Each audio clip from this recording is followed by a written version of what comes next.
शायद उस दिन अगर गुंजल साहब होते कांग्रेस में तो आपका भाई शायद हो सकता जेल में नहीं जाता।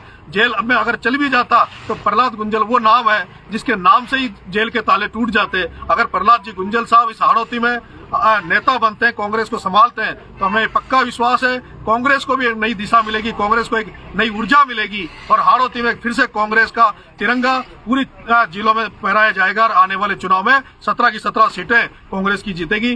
कोटा, बारा, बूंदी, झालावाड़ में जो भी मुझे चाहते हैं, मुझे अपना मानते हैं, उनसे मैं निवेदन करना चाह रहा हूँ कि कल से ये चुनाव प्रहलाद जी गुंजल के साथ साथ ये नरेश मीणा का चुनाव है।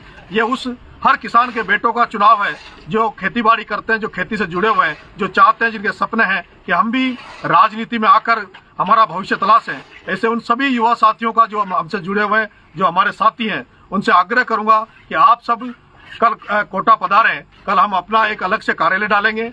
जिस तरह से गुंजल साहब अपना चुनाव संभालेंगे, उसी तरह से गुंजल साहब के छोटे भाई बनकर हम अलग से अपना कार्यालय खोलकर और गुंजल साहब के हाथ मजबूत करेंगे और पूरी हाड़ौती को दिखा देंगे कि किस तरह से किसानों के बेटे पीछे नहीं है। किसानों के बेटे भी अब राजनीति में भी हर तरह से सक्षम है, बड़े से बड़े सेठ पूंजीपतियों के बच्चों से लड़ने के लिए तैयार है। और ये जो हाड़ौती की राजनीति जो चंद पूंजीपतियों के हाथ में है, उस चंद पूंजीपतियों के हाथों से निकालकर आम किसान के बेटों के माध्यम से आम किसान के घर तक पहुंचाने का काम हम सब करेंगे। इसलिए मैं मेरे मित्रों, सभी कोटा, बूंदी और झालावाड़, बारा में जो भी हमारे शुभचिंतक है, हमारे मानने वाले हैं, हमें चाहने वाले हैं, आप सबसे मेरा आग्रह है कि कल आप सब लोग कोटा पधारें और इस चुनाव को अब एक नया रंग देने के लिए हम सब तैयार हैं। आप सब भी आए और इसमें शामिल हों।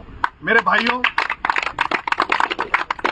भाइयों, अगर प्रहलाद जी गुंजल साहब लोकसभा में पहुंचते हैं, दिल्ली पहुंचते हैं, तो ये तय मान लीजिए जब हम लोग 12 में लड़ रहे थे तब हमारे पास कोई ऐसा नेता नहीं था। जब मैं जेल गया तब हमारे पास संख्या बहुत थी, लोग बहुत थे, लेकिन उस जनता को, उस भीड़ को नेतृत्व करता कोई नहीं था। ऐसा हम मानते हैं। ऐसे में प्रत्येक कांग्रेस कार्यकर्ता अपनी जी जान लगा दे, जी तोड़ मेहनत करे और प्रहलाद गुंजल को चुनाव जिताए। धन्यवाद।